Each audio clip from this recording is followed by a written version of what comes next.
এখানে ঠিক আমরা রাত্রি যাপন করবো, ঘরটা দেখাও। ও ভাই প্রচুর ক্লান্ত গাইস, দেখুন কি করতেছো ভাই। তো এবার আমরা যাচ্ছি মিনি কক্সবাজারের উদ্দেশ্যে। ভাই ধরতেছি ভাই, আমার ঝালমুড়ি কত করে? 20 টাকা। না 20 টাকা নেবো না, 150 টাকা দিন। হ্যাঁ, এখানে একটা কাঁচা ইলিশ দিলে সুন্দর হইতো। তো কাপাকাপি রাস্তা ভালো না।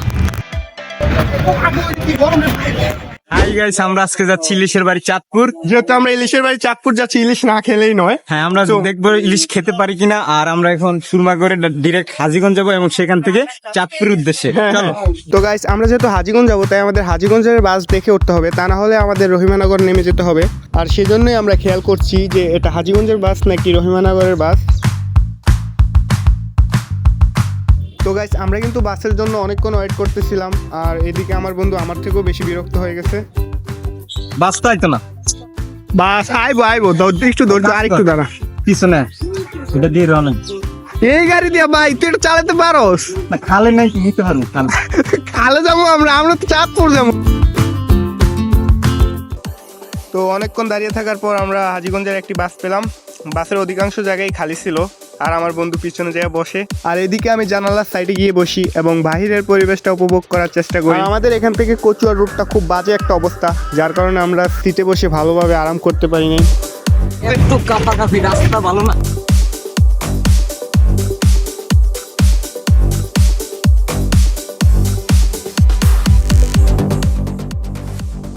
ও ভাই প্রচুর ক্লান্ত। তো গাইস, এখন আমি একটু সিট নামিয়ে শুয়েছিলাম, এখন আমার বন্ধুও সিট নামানোর ট্রাই করতেছে কিন্তু পারতেছে না। তো গাইস দেখুন কি করতেছে ভাই।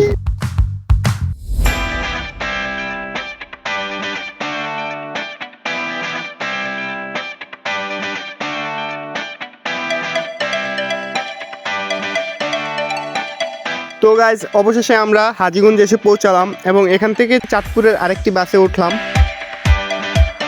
তো গাইস, আমরা যে বাসটিতে উঠেছি সেটি হাজীগঞ্জ থেকে চাঁদপুর যাবে এবং বাসটিতে ভাড়া নিয়েছে আমাদের জনপ্রতি 50 টাকা করে।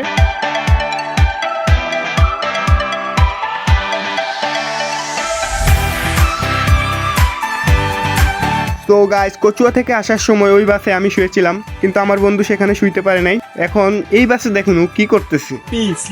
Sleeper coach.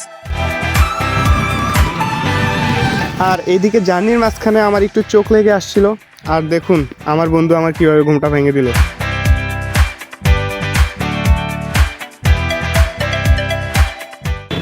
অবশেষে আমরা চাঁদপুরে চলে আসলাম। আমরা অটোতে এখান থেকে আমরা বড় স্টেশন যাব। তো আমরা সেখানে গিয়ে আবার ব্লগটা কন্টিনিউ করব।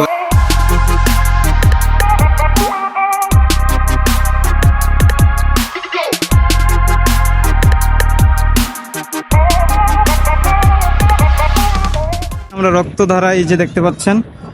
আর শহর বেটা, পরিবেশটা আগে দেখাইনি। পদ্মা, মেঘনা ও ডাকাতিয়া এই 3 নদীর মিলনস্থল আমাদের এই চাঁদপুরে, যেটি মূলহেড নামেও বেশ পরিচিত। 3 নদীর এই মোহনায় সূর্যাস্তের দৃশ্য, ছোট ছোট নৌকা ভেসে চলা, নদীর কূলে পানি আছড়ে পড়া, সবকিছুই আপনাকে মুগ্ধ করবে। ভাই 2 ব্লগার 2 সাইডে আছে। এই যে আমার এক ব্লগার বন্ধু।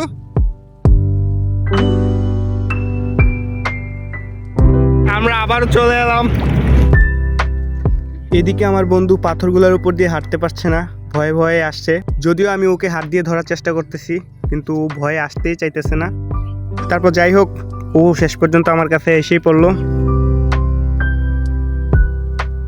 আচ্ছা ভাই, তোমরা আবার একটু কি যেন আসছিলে, একটু আঁকো তো আমরা দেখি। আচ্ছা, এবার একটা তোমরা ভাইরাল হয়ে যাবে। আমি শিখাই দিই। এবার একটা লাভ আঁকাই দর্শক।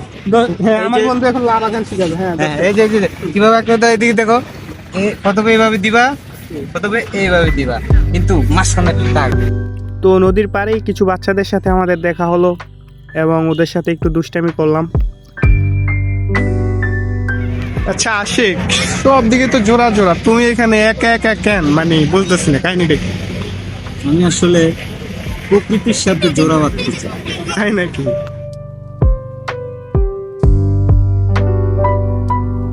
আচ্ছা আশিক, দেখো এইটা এটা কেমন মূর্তির মতো দাঁড়িয়ে রইলো? মূর্তি না, এখানে একটা কাঁচা ইলিশ দিলে সুন্দর হইতো। হ্যাঁ, কাঁচা ইলিশ কেন দিবে? এখন তো ইলিশই ধরা বন্ধ, আর কাঁচা ইলিশ কেন থাকবো? কাউই তো নিয়ে যাবে। তো গাইজ অনেকক্ষণ ঘোরাঘুরির পরে নদীর পাড়ে একটি বসার জায়গা দেখলাম। তো সেখানে বসতে আমার কি যে একটা অবস্থা আপনারাই দেখুন। রোদ্রে এতটাই গরম ছিল যে পুড়ে যাওয়ার মতো। তো অনেকক্ষণ ঘোরাঘুরির পর আমরা একটা রেস্টুরেন্ট খুঁজতেছি, কারণ খাবার দাবার তো খেতে হবে। দুপুরের খাবার এখনো খাই নাই, তো আমরা আশেপাশেই দেখতেছি কোনো রেস্টুরেন্ট পাওয়া যায় কিনা। ওই যে সামনে পাওয়া যেতে পারে। আর এটা হচ্ছে রেলওয়ে স্টেশন, এদিকে। আমরা একটু পরে আপনাদের আর দেখাবো। খাবার দাবার করে আমরা আবার রেলওয়ে স্টেশনের দিকে যাব। তো গাইজ খাবার দাবার শেষ করে আমরা রেলওয়ে স্টেশনে একটু ঘোরাঘুরি করতে আসলাম, এবং এখানে এসে আমাদের অনেক বড় ইচ্ছে ছিল যে আমরা ট্রেন দেখব, কিন্তু তার দেখা হলো না, কারণ ওই সময় ট্রেনের শিডিউল ছিল না। তো গাইজ নদীর পাড়ে অনেকক্ষণ ঘোরাঘুরির পর এখন আমরা ট্রলারে উঠলাম, এবং ট্রলার দিয়ে আমরা মিনি কক্সবাজার যাব, যেখানে যাওয়ার আমাদের মূল উদ্দেশ্য ছিল। তো এবার আমরা যাচ্ছি মিনি কক্সবাজারের উদ্দেশ্যে।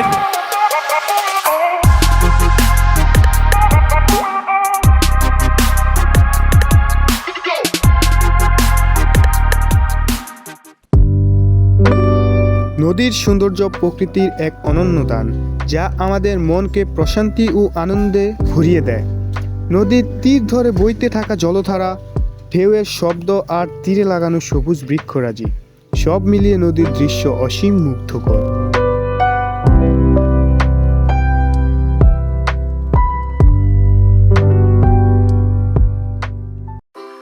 তো গাইস অবশেষে আমরা মিনি কক্সবাজারে এসে পৌঁছালাম।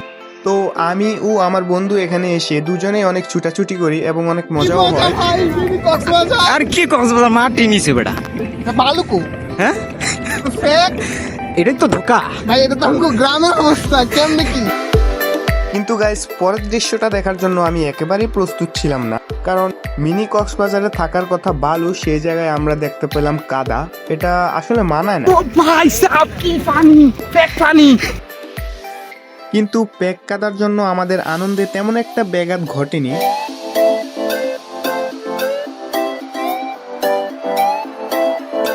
এখানে শুধু মাটি আর মাটি, আর কোনো পানি নাই। কিন্তু এখন কাকড়া খুঁজছে। আজকে নাকি এখানে রাত্রি ক্যাম্প তৈরি করব আমরা। রাত্রি যাপন করবো, রাত্রি ও যাপন। রাত্রি যাপন। আচ্ছা যাই হোক, কাকড়া কোথায় আমি দেখছি। এখানে তো গাছ ছাড়া আর কিছু কাঁকড়া খেয়ে থাকতে পারবা? হ্যাঁ অবশ্যই খাবো, কিন্তু আগে কাকড়া খুঁজো। কাকড়া এই যে ও ভাই, এখানে ঠিক আমরা রাত্রি যাপন করবো, ঘরটা দেখাও। আমি দেখাচ্ছি। ওই একেবারে ফেক দিয়ে গেছে সব বইরা আমার। সারা দিয়ে প্যাকের মিনি কক্সবাজার, আমাদের মিনি কক্সবাজার যাই। দেখেন আমার পায়ের কি অবস্থা, পানি পাড়া দিছি আর কাঁকড়া খেয়ে আজকে রাত যাপন। আজকে আমার বন্ধু কাকড়া খেয়ে রাত যাপন করবো এবং ক্যাম্প তৈরি করবো। এখানে কিন্তু মূলত যারা কেবিন নেয় রাত্রে, এটা হলো সেই হ্যাঁ cabin। হ্যাঁ, এবং রাতের কেবিন আবাসিকের মতো আর কি। মিনি কক্সবাজার। তো গাইস আমরা এখন মাছ ধরবো। আপনারা দেখেন আমরা এখানে বাইং মাছ। বাইক ধরতেছি। ভাই কিছু পাওয়া যাচ্ছে না। কি জানি একটা মাছ লাগছিল। বাবা ঝালমুড়ি কত করে? 20 টাকা। না 20 টাকা নেবো না, 150 টাকা দিন। তো গাইস এখানে আমি একটু ভাব দেখানোর জন্য 20 টাকা ঝালমুড়ি 150 টাকা দিয়ে নিলাম। আর এটা দেখে আমার বন্ধু অবাক হয়ে আমার দিকে তাকাই রয়েছে। ঝালমুড়িটা কত? কত? 150। 20 টাকা ঝালমুড়ি 150 নিলি। একটু ভাব দেখালে আমার কি টাকা গেল আমার কাছে। ও, তো আমার বন্ধু আসলে ভাব দেখানোর জন্য 20 টাকা ঝালমুড়ি 150 টাকায় নেয়। মিনি কক্সবাজার ভাব না দেখে মিনি কক্সবাজার কিন্তু নিচে মাটি। না বালু বালু বালু লাগছে। বালু বালু। কক্সবাজারে বালু নেই, ঝালমুড়ির বালু।